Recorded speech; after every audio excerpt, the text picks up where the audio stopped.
Abay, matatawa ka na nga lang sa reaksyon neto ni Nikola Jokic sa kanyang pagkapanalo ng kanyang 3rd MVP award. Pero bago yan, ibigyan pansin muna natin ng saglit itong ang ginawa ni Josh Hart. Nang dahil alam nyo ba sa Game 2 nga nila against sa Indiana Pacers, Josh Hart did not leave the floor para maupo sa bench. He played all 48 minutes mga idol. Mala LeBron James noong taong 2018. Hindi nagpahinga si Josh Hart mga idol, at alam nyo ba, pati sa Game 1 ay hindi din nagpahinga itong si Josh Hart. So for back-to-back games ay 48 minutes ang nilarok neto ni Hart, at talaga nga namang grabe ang energy na kanyang pinakikita on the floor, parang walang kapagod-pagod. At nang matanong nga siya sa kanyang post-game interview about dito sa kanyang 48-minute games ay ito ang sinabi niya, kung saan mga idol gusto niya nga daw ito. And actually, tinatanong nga daw siya ng kanilang coach kung gusto niyang magpahinga, at ang sagot nito ni Josh Hart ay hindi nga daw. As a competitor, gusto niya daw bawat segundo ay naglalaro siya. So talagang kudos para nga dito kay Josh Hart sa kanyang will, pati na rin sa kanyang effort at energy na pinakikita for the New York Knicks. At ngayon ay lang ang pag-usapan itong reaksyon ni Nikola Jokic sa kanyang pagkapanalo ng kanyang 3rd MVP award in 4 years.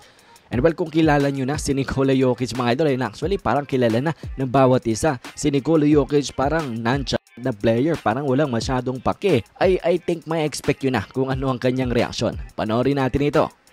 2024 MVP from the Denver Nuggets.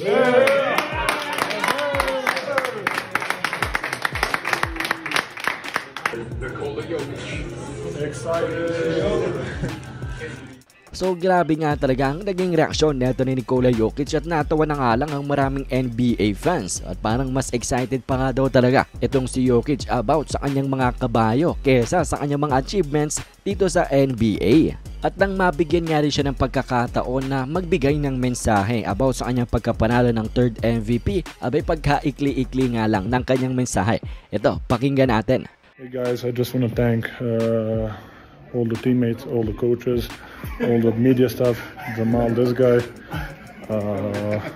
for all the support they are giving me through the years, and for winning another MVP. Thank you. Bye-bye. So parang it's a normal day nga lang daw kay Nikola Jokic, at parang walang special na nangyari kumpara daw sa mga ibang mga MVP winners na talagang excited, yung iba naiiyak pa. Pero si Jokic mga idol ay ito lang ang kanyang naging reaksyon. And actually mga idol ay mas matindi pa nga yan, diba, nung nanalo nga sila ng championship, at nang matanong siya about dito, ano ba daw ang kanyang pakiramdam ngayong siya ay isang NBA champion na. Well, ang naging sagot doon ni Jokic ay good daw, maganda, at natapos na nga daw ang kanilang trabaho, pwede na silang umuwi.